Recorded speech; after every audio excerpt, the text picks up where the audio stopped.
রাজ্যের হাসপাতালে পড়ুয়ারা সুরক্ষিত থাকে না, ডাক্তাররা সুরক্ষিত থাকে না, ল কলেজেও সুরক্ষিত থাকে না পড়ুয়ারা।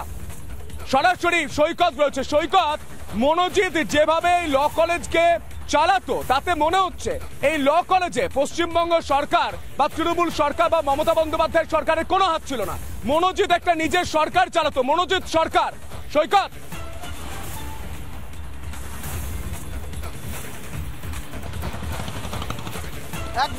একদমই তাই। মনোজিতের একটা সরকার চলতো, নিজস্ব একটা সরকার চলতো যেন এই কসবা দক্ষিণ কলকাতা ল কলেজে। তার কারণ মনোজিৎ যেভাবে এই কলেজের গার্ড রুমের মধ্যে নিজের একটা আসর জমিয়ে বসেছিল, নিজের একটা বলতে গেলে নিজের একটা প্রভাব জমিয়ে বসেছিল। এবং সব থেকে বড় কথা, যে খবর পাওয়া যাচ্ছে এই গার্ড রুম, যে রুমটা নিরাপত্তারক্ষী বা গার্ডদের জন্য বরাদ্দ ছিল, সেই রুমে কিন্তু সব সময় এই গার্ডদের প্রবেশাধিকার ছিল না, এমনটা জানা যাচ্ছে। পাশাপাশি আরও একটা বিষয়, যে গত বছর আরজি কর হসপিটালের যে ঘটনা, সেই ঘটনার প্রতিবাদে যারা রাত দখল কর্মসূচিতে অংশ নিয়েছিল এই কলেজের পড়ুয়া, সেই পড়ুয়াদেরকে নাম ধরে চিহ্নিত করে প্রথমে কলেজে ডাকতো এই মনোজিৎ এবং তার দলবল, এবং তারপর তাদের উপর চলতো অত্যাচার, হুমকি দেওয়া হতো।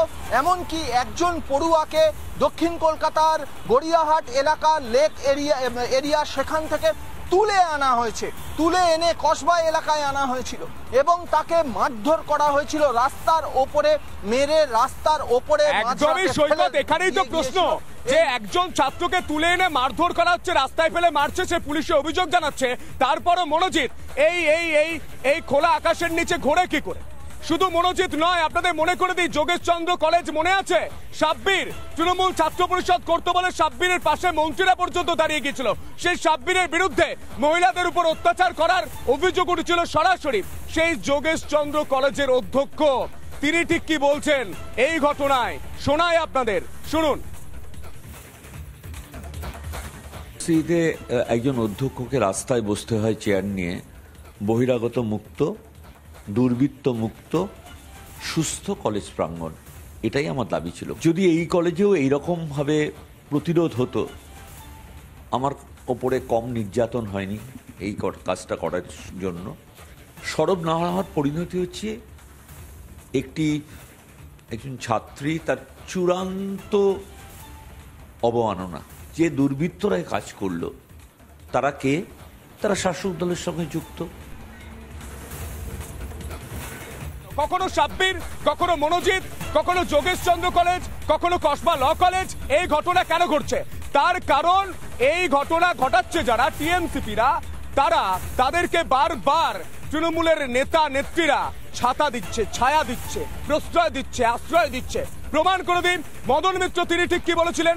তিনি ঠিক বলছেন যে ওই ছাত্রী ওই জায়গায় ছিল কেন, তার জন্য এই ঘটনা ঘটেছে। তার আগে কল্যাণ বন্দ্যোপাধ্যায় তিনি বলছেন যে একজন বান্ধবীকে তার বন্ধু এই ঘটনা ঘটিয়েছে, তা পুলিশ কি করতে পারে? নক্কারজনক। এই দুই তৃণমূল নেতাকে ইতিমধ্যেই পদত্যাগ করে, যে পদে রয়েছে পদত্যাগ করে গঙ্গায় ডুব দিয়ে প্রায়শ্চিত্ত করা উচিত, এই মন্তব্য করছেন। একটা গণধর্ষণের ঘটনা ঘটছে, আপনারা বাড়িতে বসে ঠান্ডা ঘরে বসে সাফাই দিচ্ছেন তৃণমূলের হয়ে। ছি, লজ্জা করে না? কসবা কাণ্ডে এবার ছাত্রীর ঘাড়েই দোষ চাপানোর খেলা মদন মিত্রের। ছাত্রী না গেলে এমন ঘটনা ঘটতো না, পরিস্থিতির সুযোগ নিয়েছে অভিযুক্ত। পুলিশ কি করছিল? মদন মিত্র, আপনি কি করছিলেন? মদন মিত্র কি বলছেন শোনাবো।